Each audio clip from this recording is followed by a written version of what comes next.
Good afternoon.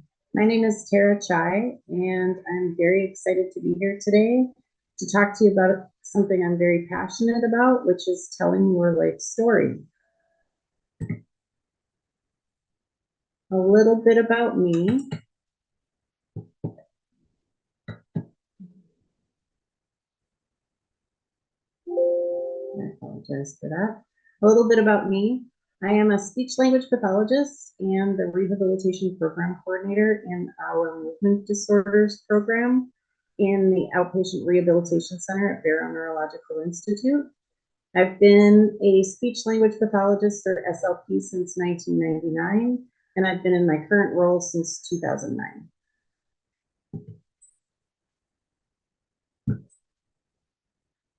I have no financial or non-financial disclosures to disclose. So, what is a life story? So I started by going to the online dictionary, the Merriam-Webster dictionary, and a life story is the things that have happened to someone in life. So how do I describe a life story? I really want to know what makes you you. So what's most meaningful? What are your most positive past memories and experiences? I have people write their stories and share what they're passionate about.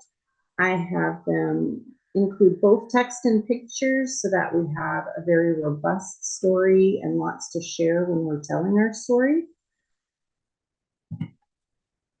And so how did I get into life stories? I don't know about anybody else in the audience, but I find it very difficult to buy presents for my parents. Every time I ask my parents what they would like as a gift, they always tell me that they don't need anything. And I say, you don't need anything, but what do you want? And of course, anything that they want, they buy themselves. So my dad is especially difficult to buy for. And one year at Christmas time, I found this book and I thought, all right, I'm going to try this. So I found it on Amazon. It was called I Love You, Dad, and Here's Why. And you open the book and it says, Dad, there are things we think about the people we love, things we remember, things we don't always say. We store them in our hearts, but sometimes we keep them secret. I wanted to share those things with you in these pages because they make me happy, and I think it's time for you to know them too. I'm grateful for everything we share. With love always, Tara. And then when you open the book, there's different writing prompts for each of the pages. So these are just a couple examples of what those writing prompts are. So on one page, it said, these words make me think of you. And I wrote a bunch of words that make me think about my dad. And on another page, it says, it was in what you said and in what you didn't say. It was in the work you did, the moments we shared, and all the things you made time for. Looking back, I see that your love was everywhere. And again, for each prompt, it just brought to my mind different memories of vacations or experiences or holidays that we had spent together. And I put those into writing in this book. And it was something that he really appreciated and valued. And I thought it was a really good idea. So the following year, I found this book. And this was my real first life story experience. So this book is called My Dad, His Stories, His Words. And on the front it says, Dad, tell me a story. He's the hand on our shoulder, the man we look up to, what made him the great guy he is. Inside are questions only he can answer. Get to know Dad, hear his stories, share his memories, laugh with him, honor him, create a treasured family keepsake. And on the bottom right-hand corner, it kind of shows you the size of this book. It was just a little book, kind of a little pocket book that he would then write his answers in. And so this is an example of one of the pages. Dad, what kind of house did you grow up in, and what was the old neighborhood like? And so my task to him was, I give you this year, and next year I want you to give it back to me filled in. And again, not a very big book. So what was my dad's response? The book was too small. He got on the computer and started typing and typing and typing and typing. He, the last version of the book that I got from him was 38 pages long. And the answer to that first question, what was his childhood like, was 11 typed pages long. So, for example, things that he included in the book are to get water to the house, it was pumped from the well into a pail using a hand pump and then carried into the house. For drinking and to get cold water for washing, we used a dipper that floated on the water in the pail, which was beside the wash basin, or the dipper hung on a nail on the wall. Since we had no refrigerator, we would store milk and other products in the well to keep them from spoiling by hanging them just above the water in a pail or some other container, or putting them on a ledge in the well. So if no one has seen a hand pump that would have been available when my dad was young, that's kind of the picture that I captured on the bottom left-hand side of the slide. That is not my dad, it's a little girl, but an example. Another part of his story about his childhood memories he included was our first car that I remember was a 1935 Terraplane sedan, which would jump out of gear in first gear in order to steer with his good right hand. His left hand had no fingers. I remember having to hang on to the shifter, which was on the floor in those days, with both arms and legs so it wouldn't jump out of gear when Dad would drive on a muddy road. So, of course, I'm reading this. I don't know what this looks like. So I go online and find these pictures to see the interior of the car and can just envision my dad sitting on the floor, hanging onto that shifter, trying to keep it in gear.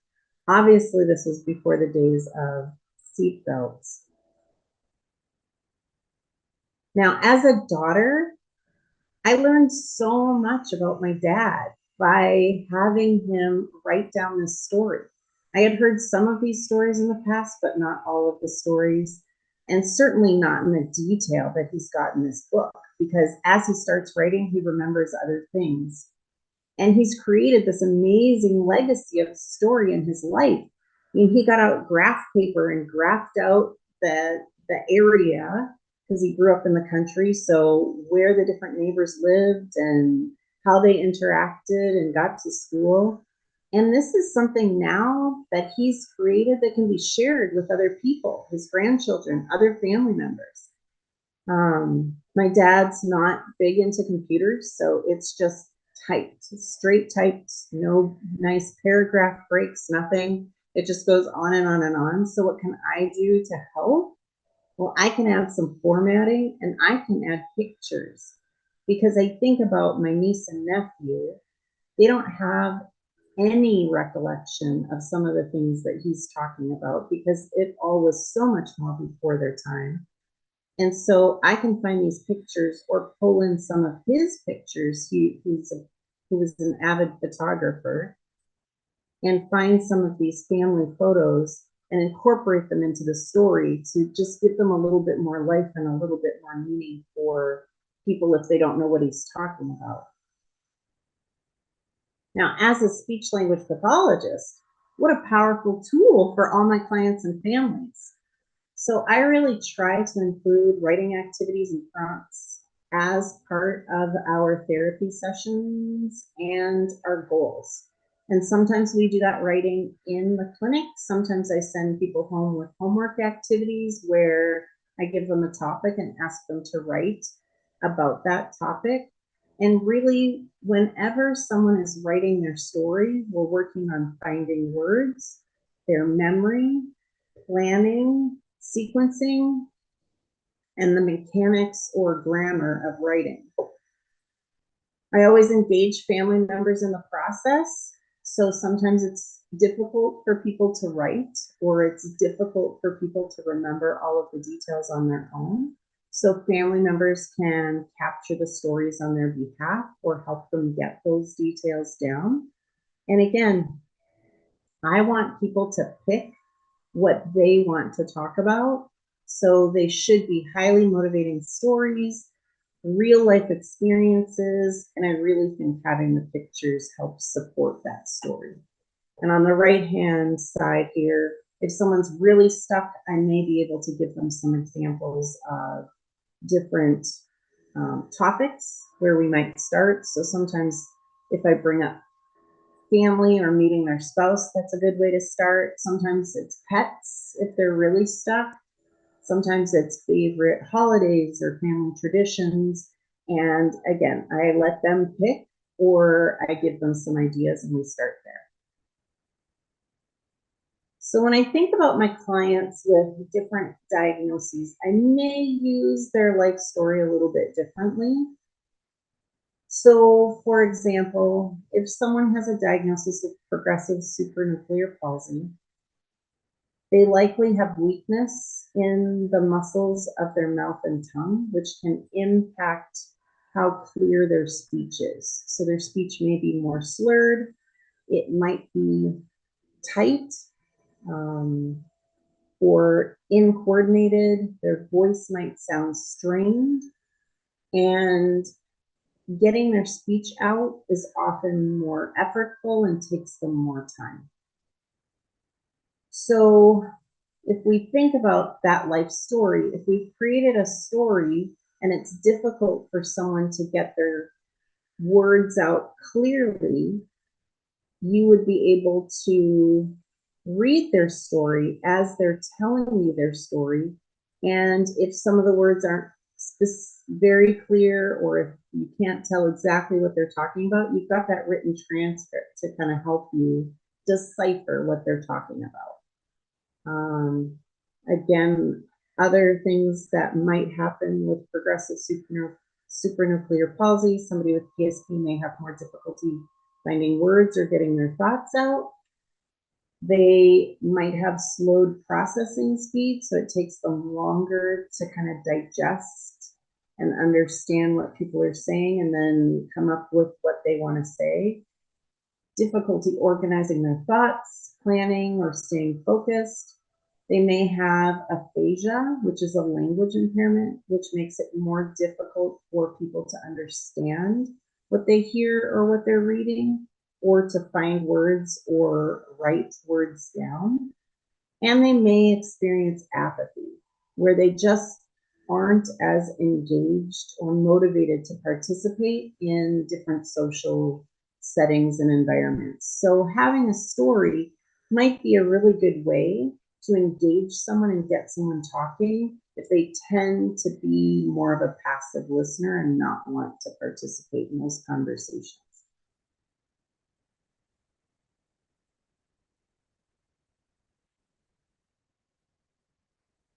When we're talking about multi-system atrophy or MSA, again, we've got weakness, but I find people have more weakness in their respiratory system, so reduced breath support, which means that they don't take as deep of a breath and their voice tends to be quieter. So sometimes more difficult to hear people or understand people when they're speaking. They may have slurred or imprecise speech, changes in executive function and planning, or again, that slowed thinking or processing speed. So maybe with somebody with MSA, we might use a life story to help them walk their way or step through their story because it's already written down. You've got the sequence. You don't have to plan through the entire story and remember all those details. It just gives them kind of a template to follow along with as they're telling that story.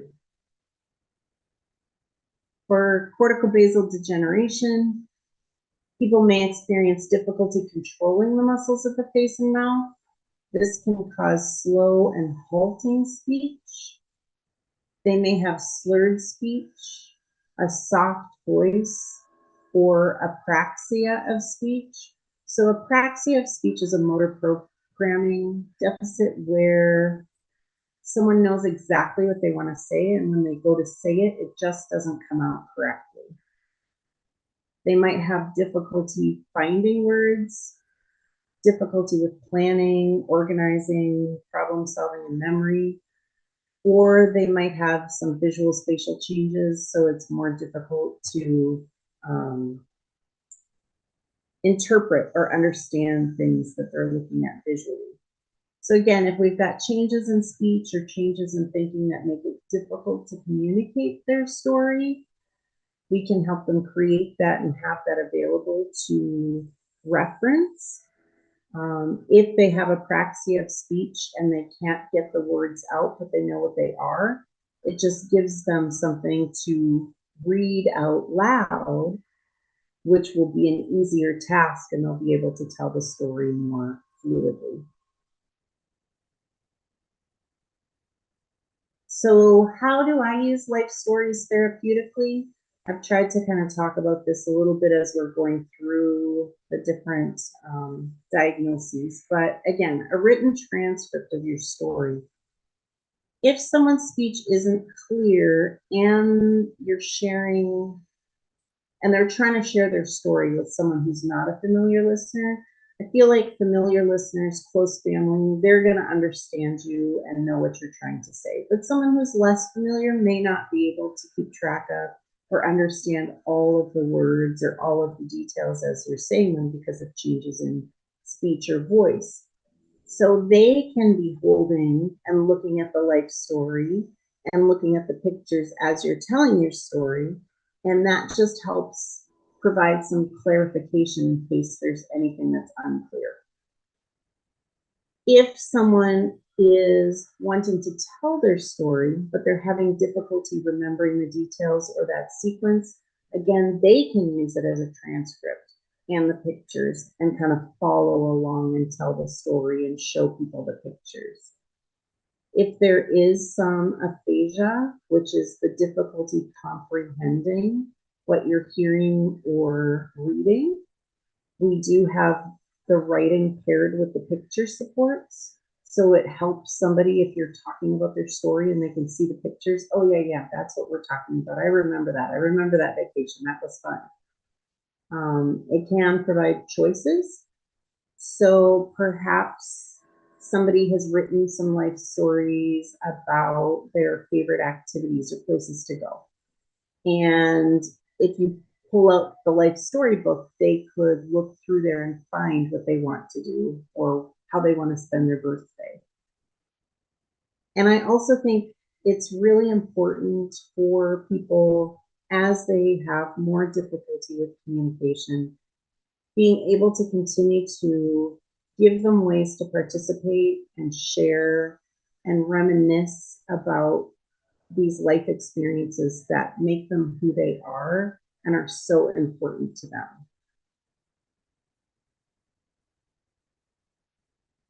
So as another example is a writing prompt that you might give to someone. This writing prompt was, what traits do you have that your parents also had? So an example of a response, I have a lot of dad's skills and his resourcefulness, persistence, intuitiveness, and curiosity. From both, I learned independence and developed a work ethic. I also learned to help others in need without expecting anything in return. I feel very uncomfortable when anyone offers me money for doing anything for them. I always say that they might help someone sometime, and that's good enough. And then you can have a picture of the person who's sharing their story. Another example about a pet.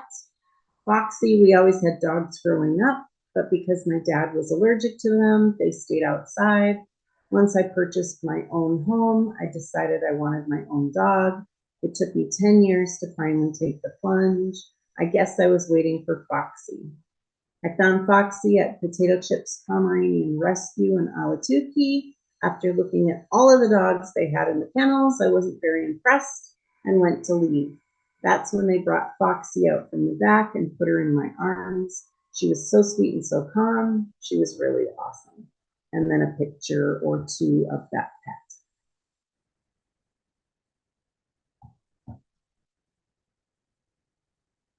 The other reason I think these life stories are important is because Your family knows you, but after a diagnosis, you're going to be exposed to new providers and caregivers,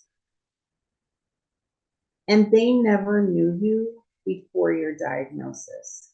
And I feel like being able to capture and share your stories with these individuals just gives them an extra opportunity to get to know you and who you really are as a person and as a human being. It does provide a chronicle of your life, um, and you're sharing your most precious memories. And maybe you share some of your stories and not all of your stories with these caregivers. But I do think that it provides some background in humanity and encourages people to have more compassion for you, and just gives them an opportunity to feel more connected to you as a human being. So I have a number of resources included at the end of my presentation that you can use to help you when you get started writing your life stories. And at the beginning of one of the templates was this statement, and I think it's kind of nice. And it says, while I sometimes have difficulty remembering things or communicating clearly, I am a unique person with my own memories, experiences, and preferences. I have helped to create this book because it is my hope that this information will help you to provide compassionate and personalized care for me. Thank you for taking the time to read this and for providing care. And then you also have a story after you've been diagnosed. So maybe you want to chronicle your journey. On that journey may be some blessings, and there are likely some challenges. But it might be nice to be able to write those down and share with family members or caregivers. You can provide tips and tricks to other people who are embarking on this journey, or leave words of wisdom for your loved ones. So I think there's lots of different ways to write your life story and lots of different ways to use your life story. And I say life story singular sometimes and plural sometimes. Honestly, I feel like it's a compilation of many different stories. You start with one, you can be writing your life stories for the rest of your life. All of us can. There are so many things that we could be writing about in our life. And I always tell people, pick one thing you want to write about, start there. You can continue to add to that, or you can start with something else. So I had a gentleman that I was working with, and he decided that his first story was going to be about a car that he restored. And so he wrote out the story of acquiring the vehicle and all of the repairs he made to that vehicle. And then at the end of his story, he had a bunch of pictures of it in various stages of the repair. And then after that, he decided he wanted to write a story about his work and what he did for a living. And then he wrote one about his mother and her life, because he really valued her and thought that her story was something that he wanted to share with people. And it just kept growing and growing.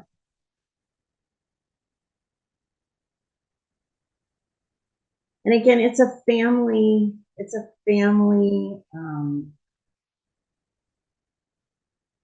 we do this as a family. I don't think everyone remembers all of the details, and multiple people are part of those experiences. So I think it's important to have the family members, your family, participate and help you when you're writing these stories. So in terms of examples of where you can get writing prompts or ideas for writing your stories, there are a number of commercially available tools. And so each of these underlined areas in your handout are going to link to that example. I don't own all of these. I haven't seen all of these, but they seem like good examples. I do own this 200 life story interview kit cards. I like those. They're in a box, and the questions, the writing prompts are organized by your stage in life. So there's some early life questions, midlife questions, and then later life or reflection. So an example of a early life question was, did you have any pets when you were a child? And then you could write a paragraph or a story about those pets. And if you've got a picture, great. Midlife, what do you most enjoy doing with your spouse? So you can write that out. Later in life, is there somewhere you'd love to visit but haven't had the chance? So again, it just gives me ideas and other people ideas of where to start when we're starting to write some of these stories down. In addition to these commercially available options, there are some free downloadable templates that I found online. So again, I tell people, look at the templates and pick what you want from them. You don't have to fill it all out, but it might give you an idea for something to write about. And on the right-hand side, there's an example of a section for pets. So you can include your pet's name, the type of pet, some pictures of your pet. And then if you want to include stories about your pets or what you did with your pets or their favorite treats, you can just build on what prompts are there. And then there are also electronic tool examples. So I remember when my grandma was still alive, she had incredible stories, and I really wanted her to capture her stories. And I was going to buy, back in the day, a cassette tape recorder that she could record her voice telling these stories, because there was no way she was going to write them out or type. So these electronic tools, some of them you have to type information in, some of them you can dictate or record information. And I've had some family members who live out of state say that they really appreciate these electronic tools because they can participate and add to the stories as they're written, even from their remote location. They don't have to be right there versus a paper and pencil one that somebody might have. They've also got some AI that they're incorporating into these tools. So the last two, the Life Story Generator and Storied Life AI Biographer, give you writing prompts. And once you've written out or typed out your response or dictated your response, I'm not sure if those ones you can do verbally, but then this AI generator helps put it into a cohesive story of your life. So those are all of the resources that I've included. Again, all of these underlined links, you can just click on and it'll take you to those tools. I have not used all of these electronic tools. They're just some of the examples I found online. You're not restricted to those. I will say I did not include anything on augmentative communication or using speech generating devices in this presentation, but I was listening to a presentation earlier today about what people do once they've lost their voice. I always get people starting to write their life story as soon as I meet them, because again, it's going to take a long time. It's a process, but you definitely want to capture these stories while you can, especially if you want to record any of those stories. So if somebody has a life story that they've written out, but they can no longer share verbally, you can take that information in the story and program that into a speech generating device so that they can still share the story. And if it's recorded, you can take those recordings and upload them into a communication device, and they can tell that story in their own voice using that tool. So again, how you use the content once the life story is built the sky is the limit. You can be really creative, but it's just so nice to get it all down. So it's all in one place. Um, and you're never going to regret having spent the time building those stories. So that is the end of my formal presentation, but we do have time. I can take some questions if you have any questions for me. Thank you. Awesome. Thanks so much, Tara. That was fantastic. And I learned a lot about storytelling and inspired me to go and chat with my family and friends about their life stories. We have a few questions, and folks in the chat, feel free to send questions specific to this topic for Tara, and I'll be happy to relay those to her. But for now, I do want to ask, from the perspective of someone with PSP, CBD, or MSA, do you have recommendations on how to start this conversation? Because I can see how, from a familial or spousal or care partner perspective, it can be easy to start these questions. But maybe from someone who wants to share their story and make it last and create a legacy, is there a way to kind of somewhat naturally start that conversation? Like, I want to share with you. I mean, I think that's a good question. Um, I think too, it depends on when you start, when it occurs to you that you want to share your story and start that process. Again, the earlier you start, the easier it's going to be. And that's something that if you're working with a speech language pathologist, they can help facilitate getting that started. Sometimes I'll have clients tell me that they really want to do that, but they don't know how to start, Hmm. or their family member isn't a writer. So if I take my parents as an example, so my dad loves to write, he's into genealogy, and this was something that is really motivating for him. Hmm. But my mom, she said to me, don't ever give me one of those books. I don't want to write in it. So she's not a writer. Yeah.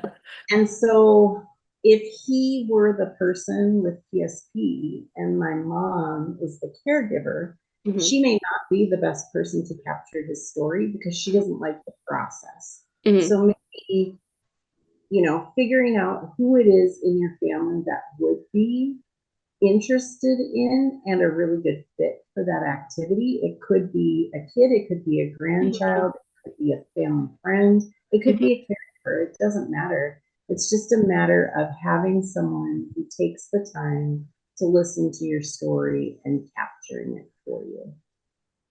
Yeah, I really like the idea of bringing kids and teens into the fold because oftentimes kids and teens don't have the physical capacity to provide care, and so that's a lovely way to include them in the caring process emotionally and physically, and also just to bring on that comfort and relational aspect of that. That's lovely.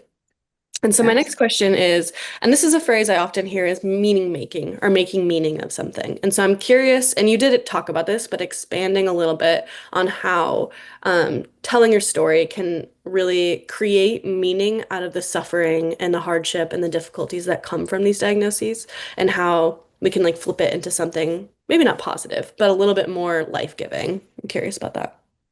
Absolutely. Um, I think, I've been a speech pathologist for over 20 years, and I've said for most of my career, I've recognized that nobody comes to see me because something good has happened. And I've been working in this space with progressive degenerative neurological diseases for the past 16 years. So everyone I work with is on kind of this same journey. And I'm always struck by how much meaning people can find in their life. And sometimes with a diagnosis, people just get really clear about what matters most to them so that they can spend time seeing the people that they want to see, doing the things that they want to do, taking the trips they want to take, um, and helps them plan out the remainder of their time so they can find more meaning and value and capture some of those thoughts and notes. One of the speakers this morning on the panel described having his wife write out cards for family members that she wasn't going to be around to be able to give to them, but finding these things that you can do ahead of time that you're still going to be able to share and provide value to your family and ways to stay connected long term, I think are really, really important. And again, I think you learn so much in this process, being able to share what you've learned to make it easier for the next person, and participating in support groups and sharing your wisdom is also really, really valuable and meaningful for people. Awesome.